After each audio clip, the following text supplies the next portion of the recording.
All right, here we go. Our last bit of notes for this first unit. We're going to talk about um, normal distributions, okay, or your standard bell curves.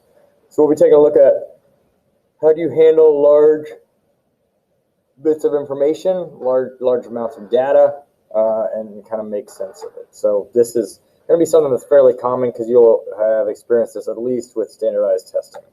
Okay, so here we are. This is a normal distribution where you've got the mean, median, and mode kind of all centrally located in the middle. You've got your high side to staring at the screen to your right, low side when staring at your screen to the left, and you'll have outliers at either place, but the bulk of your score is going to fall right there, right? Your mean, your average, your mode, your most frequent, and your median, your middle score, okay? So this is going to be fairly common, say after you take, I don't know, an ACT, many of you have probably taken that, and you'll get your report out and it'll say you're in the 66th percentile, the 81st percentile, etc. That's how these are discovered, okay? Because they're going to take that average in the middle and then they're going to work out to the right and work out to the left and let you know where you fell. So a negatively skewed distribution, and this is sometimes difficult to think of because it's leaning towards the positive side, but we want to think about the tail. The tail, that long runoff to the low side, okay, that's what we want to think about. So here, this is skewed because you've got some frequent high scores, but the average is lower than the middle. Okay, that your average score is lower in the middle, meaning you have a lot of low scores, but you have a few really high ones that pulls the normal distribution off to the right. Okay, so negatively skewed distribution, you're going to have a longer tail running to the low side. Okay, so don't think of it's hard because everybody wants to think of the crest leaning to the right because we have a few outliers that are really high. But what we really want to look for are the tails, and the tails running to the low side. So that means we're looking at a negatively skewed distribution.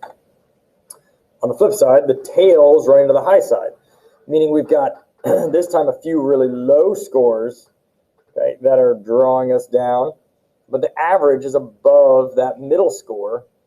So we've got the long tail pulling towards the high side for a positively skewed distribution. We also can run into a phenomenon where we have a bimodal distribution. Okay, this is where we might find two different modes that come from the, say, exam or data. So you'll have like a high mode and a low mode, meaning you have two scores that are very frequent, and most likely you'll have the median and the mean fall somewhere between them, usually almost at the very bottom of that distribution trough. But a bimodal is you'll have two really popular high and or low scores, which creates two peaks. So this is kind of what we're looking at. So numbers of person obtaining each score and then your IQ scores. So this is another common way of using a normal distribution. So for here, you see the percents, right? This is pretty common breakdown, percent of people scoring in each segment. So they'll keep those percentages of 34, 34, right? Added up, we're at 68. Then you get your 14, 14. Added up, we're at 28, okay? So that takes you to 96, and then you've got your 2% on the far end, okay? So when you're looking at this, this is pretty average of what percentage of the population will fall into each one. And that average score can flux a little bit, right, off of your horizontal axis, but the idea is to fall in here. So when you're looking at your AP exam scores, this is how it's going to fall. There's going to be about 2% of the overall population that are getting these perfect super high scores, then you're looking at about 14%, and then working your way down. So kind of your top, what would you call it, that top 34, 14, and 2, okay, that is going to be your top 50% that are going to get those 3s, 4s, and 5s. Okay. So here's a great chart to help you kind of understand it. So if you did that ACT or SAT and you see the percentiles at the bottom. Maybe you have read or seen somewhere that you're in the 98th percentile. You're in the 99th percent. You're in the 50th percentile. This is letting you know where the fall. You can see the deviation from the mean up at the top. Okay, you can see the raw deviation IQ scores there at the third line.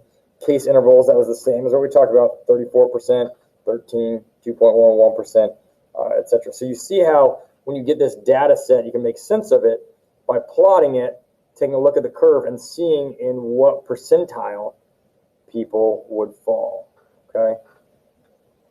So here are just some examples of using descriptive statistics in AP free responses. This one was collated from 2005, but I'll let you read through this. But the big takeaway of it is to take a look at the back end where it's saying, you know, what was going on here? Well, what was going on was they were asking you new questions about how to analyze data, right? So they went with looking at something where you would have to explain it as a bimodal distribution. And many students weren't prepared for that because they didn't go over it and understand that AP and the College Board are going to try to come up with new ways of testing you. So I will put in your hands lots and lots and lots and lots of you know, released questions or example questions, but now they're probably not going to look like that, and you have to be prepared for the unknown. Okay, so that brings us to a close on methodology notes. I'll see you later.